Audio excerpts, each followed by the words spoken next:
Alrighty, boys, here we go. Looks like Undisputed just released a brand new update to the game. Undisputed Boxing is what we're talking about. It's been a minute, man. It's been a minute. I've been trying to keep up with the game. I haven't been playing it as much as I was when the game first came out for obvious reasons, but I haven't completely put down the game either. Occasionally, I hop on and I play, especially now with increasing the power of the AI. It's made playing the game a bit more enjoyable for me. That said, though, there is a patch notes right here that we're going to take a look at, some updates to the game, and then later on we're going to try to do some gameplay and try to see what these updates actually feels like right in the game. So right there, first things first, we've got new fighters. It says new fighters. Let me get my controller right here on what I'm doing. New fighters. We've got Joe Calzaghe added to the game with his own unique movement and signature punches. Calzaghe joins the light, heavyweight, and middleweight divisions. We'll take a look at his profile when we actually use him. We got Tommy Morrison. These are two fighters that were actually in Fight Night Champion. Joe Calzaghe in Fight Night Champion is pretty damn good. If you guys don't know, if you haven't seen it, Joe Calzaghe is actually one of the guys that defeated Roy Jones Jr. And he beat Roy Jones Jr. at his own game. You know, he's a very flamboyant, very flashy, very confident style of boxer. It was a good fight if you guys want to go watch that. I remember watching that a while back, and I really enjoyed seeing Roy Jones have to, I guess, deal with somebody that does what he does and actually beat him at it. And then you had Adam Hamed added to the game as well. He joins the lightweight division. So looks like we also are getting new venues, which is, it's always good to spice up the game. They added the Lighthouse Theater, an old school theater with a striking curved ceiling and a backlit stage. They added Magna, based on a real-life science adventure center located in Rotherham, England. They added Santiago Gym, a gritty South American-inspired fight venue. Okay, now this is what I'm pretty sure most of us are really, really interested in. The gameplay changes. Right there it says they've implemented new body block animations so that shots to the body can be effectively blocked. And we've also updated block transitions to make it look smoother. Okay, there you go. A big issue with the gameplay is the prevalence of the lead body uppercut. That's a huge issue. Everybody does it, especially when you play ranked. And they're saying they've added a new block animation so that shots that go to the body can be more effectively blocked. So we'll test all that out and see if that's the case. You know what I mean? They say they've also made the transition between blocking high and blocking low. I believe that's what they mean. They've made it smoother, because before it was janky, right? It was really janky and, clunky. But now it's going to be smoother. Can't wait to test that out.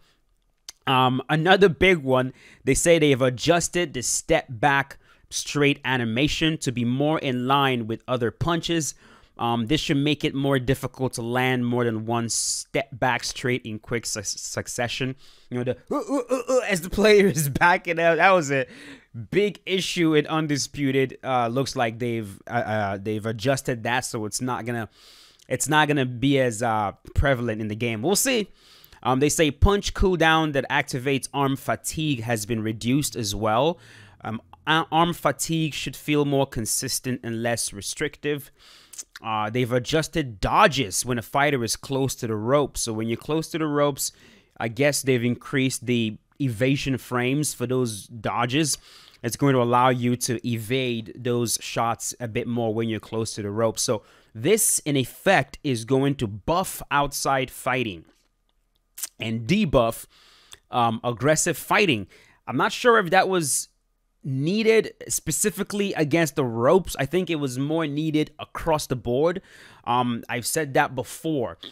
The issue, right? The issue with strike tracking in the beginning of the game was that it was switched, right? I say this, it's like people don't get, it was switched. In the beginning of the game, when the game first dropped, you could easily evade punches with just the slightest bit of foot movement.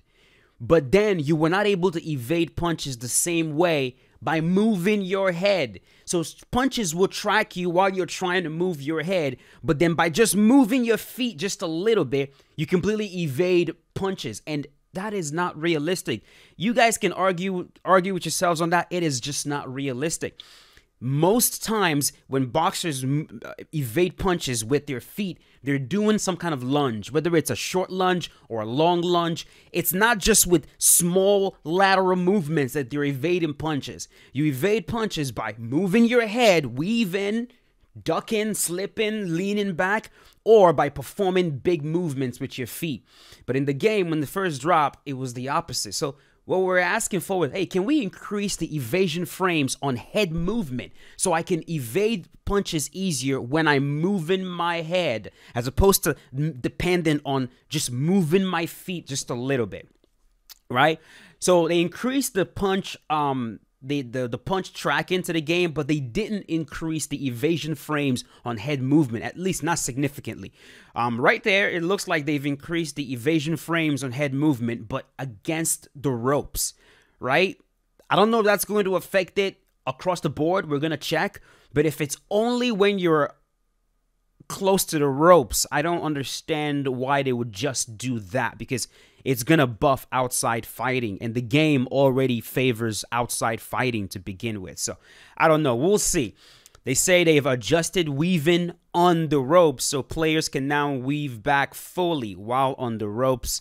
Again, I hope that these weave and dodge changes will affect the game across the board, and not just when you're on the rope or close to the ropes. We'll see.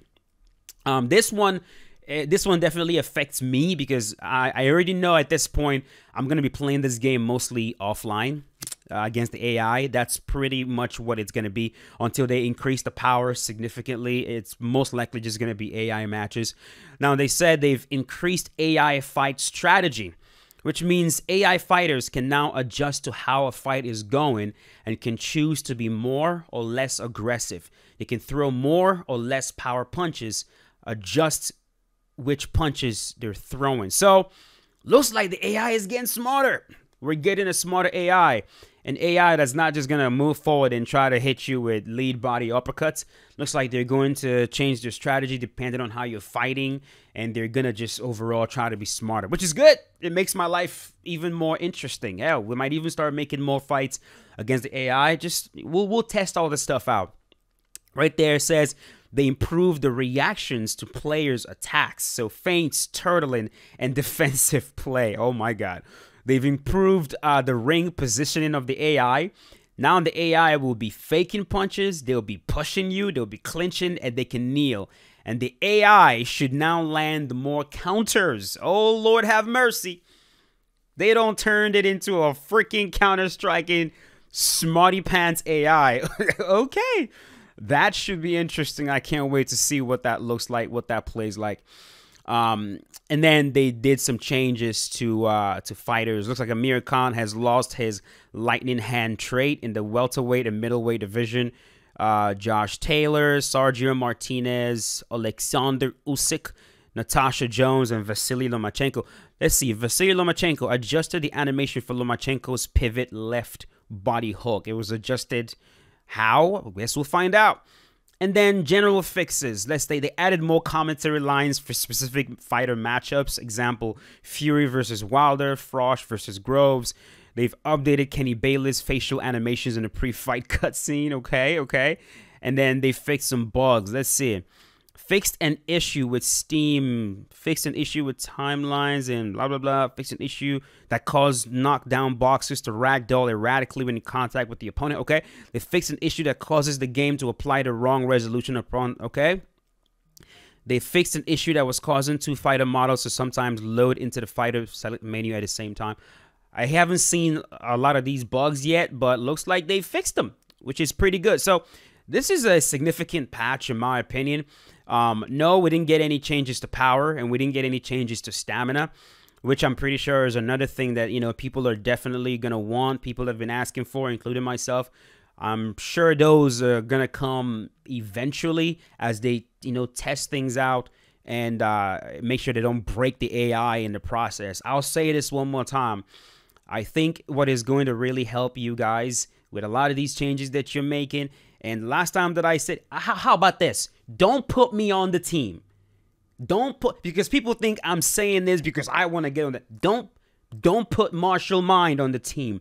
But you guys need core players that play the game to help you guys with some of these changes. People you can bounce ideas off of, people that care about the game, that you can go to them and you can say, all right, so this is what we plan on doing. What do you guys think? Because hearing player perspective, a lot of times the player can, like, you can come up with an idea that you believe is gonna make the game better, but the players that play the game, they can tell you, okay, this is how this is actually going to affect the game, right? Like this change right here to the rope thing, where they've adjusted the dodging when a fighter is close to the ropes. I think it's going to buff outside fighting. And in my opinion, in undisputed boxing right now, outside fighting is stronger than being aggressive, in my opinion. I think the outside fighter definitely has more options.